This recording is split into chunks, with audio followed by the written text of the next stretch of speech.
Allez, bonjour, bienvenue. Nouveau numéro de valeur ajoutée sur Boursorama. Aujourd'hui, on vous parle d'immobilier commercial avec vous, Sébastien Cossu. Bonjour. Bonjour. Responsable des investissements immobiliers France chez Tikehau Capital. Qu'on l'appelle immobilier commercial, tertiaire, de service, c'est un immobilier qui va mal, qui est en crise. Parlons du bureau, parce qu'il faut distinguer le commercial des bureaux. Il y a une crise existentielle du bureau, il ne faut pas la nier. Écoutez, on ne parlera pas forcément de crise, mais plutôt de mutation. Ouais. Effectivement, Mais quand on voit ces millions de mètres carrés de bureaux qui sont vides, effectivement, il y a une mutation, obsolètes, obsolescents. il y a une mutation profonde du bureau qui a été déclenchée avec les nouvelles habitudes de travail suite à la crise du Covid-19, puis mise en exergue récemment par la crise des taux d'intérêt, qui fait que effectivement ces anciens gros immeubles en première couronne deviennent moins adaptés aux usages actuels des gens. Ouais, voilà, on revient à l'idée que la localisation est toujours ce qu'il y a de plus important. Mais il y a quand même en toile de fond le fait qu'il y ait moins besoin de mètres carrés qu'avant, parce qu'il y a le télétravail aussi. C'est ça cette mutation dont on parle. Alors, il y a besoin de moins de mètres carrés de bureaux, ça c'est sûr, surtout pour les grandes entreprises qui voulaient mettre leur back-office en périphérie. Ouais. Par opposition, vous voyez dans Paris, il y a toujours un manque de mètres carrés, c'est ce qui soutient les valeurs locatives à la hausse. Ouais. En revanche, si on regarde encore ces mètres carrés de bureaux en surnombre en première couronne, effectivement ils sont surnombre pour la partie bureau, mais il y a quand même un manque de logement, un manque d'usage alternatif, type de la logistique du dernier kilomètre, ce genre de choses. Donc il y a un marché de vitesse sur le mobilier de bureau, quelque part, avec ce qui est en périphérie, qui n'est pas aux normes, et ce qui est, encore une fois, dans les grandes capitales, bien équipé, aux normes actuelles, environnementales notamment. Il y a un marché à plusieurs vitesses, effectivement. Il y a le marché qui est hyper bien localisé, ultra central, sans risque, où on voit les valeurs locatives qui continuent de croître, indépendamment de la baisse de la hausse des taux. On voit un marché du bureau périphérique qui a besoin de muter, et on voit effectivement de nouvelles consommations et les normes ESG qui deviennent prépondérantes. Ouais. Nous, à titre d'illustration, par exemple, chez Tikehau Capital, on a pu se porter acquéreur d'un ensemble immobilier de bureaux en première couronne à Gennevilliers, qu'on est en train de restructurer en parc d'activités à étage. Bureau qui était justement obsolète aussi, un bureau qui était malheureusement obsolète, qui était le que siège d'un grand groupe qui se situe à 30 minutes au mieux du premier transport en commun. Ouais. Donc le seul moyen d'y accéder est par sa voiture individuelle, ce qui est vraiment très anachronique. Ouais. Voilà, donc le locataire a changé d'endroit.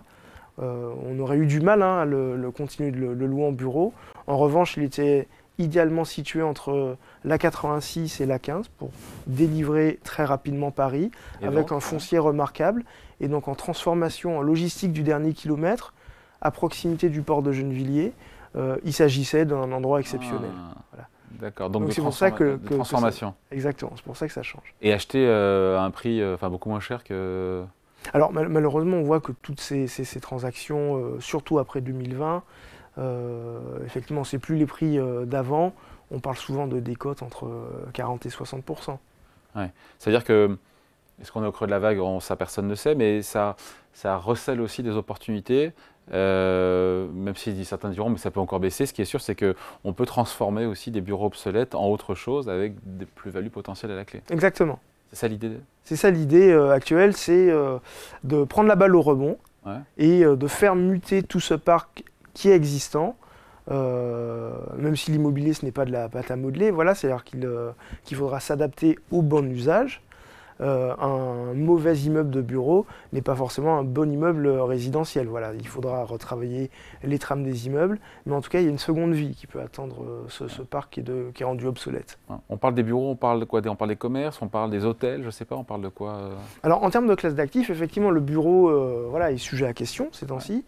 Ça, c'est sur l'usage actuel, mais sur l'usage futur, on voit que, l'hôtellerie a plutôt tiré son épingle du jeu. Voilà, c'est-à-dire qu'ils ont été sujets au PGE, ils sont bien passés à travers la crise du Covid-19.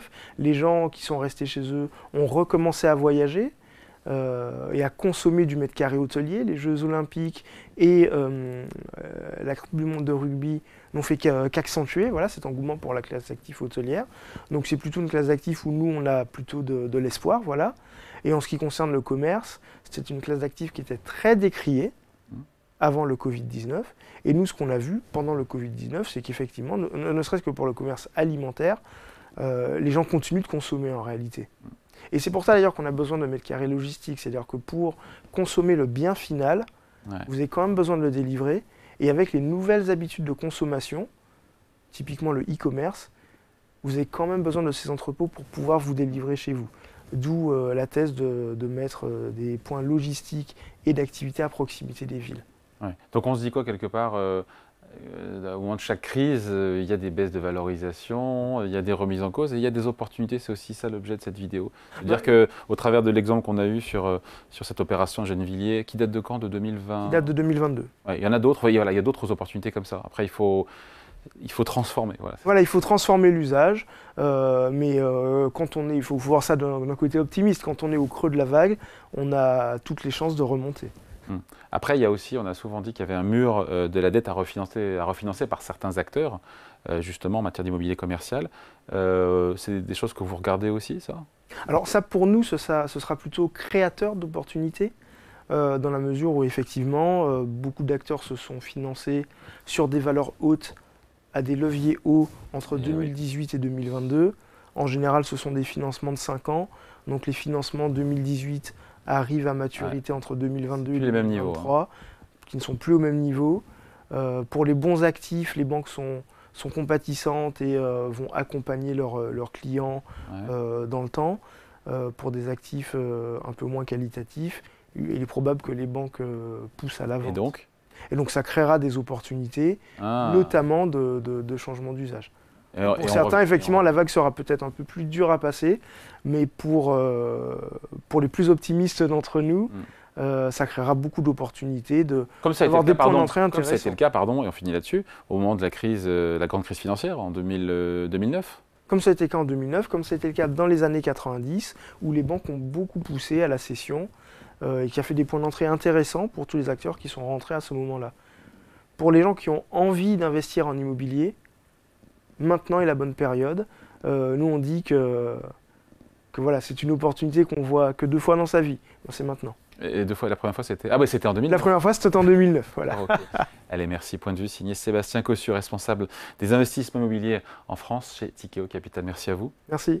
La Rajoutée revient dans 2 semaines sur Boursorama.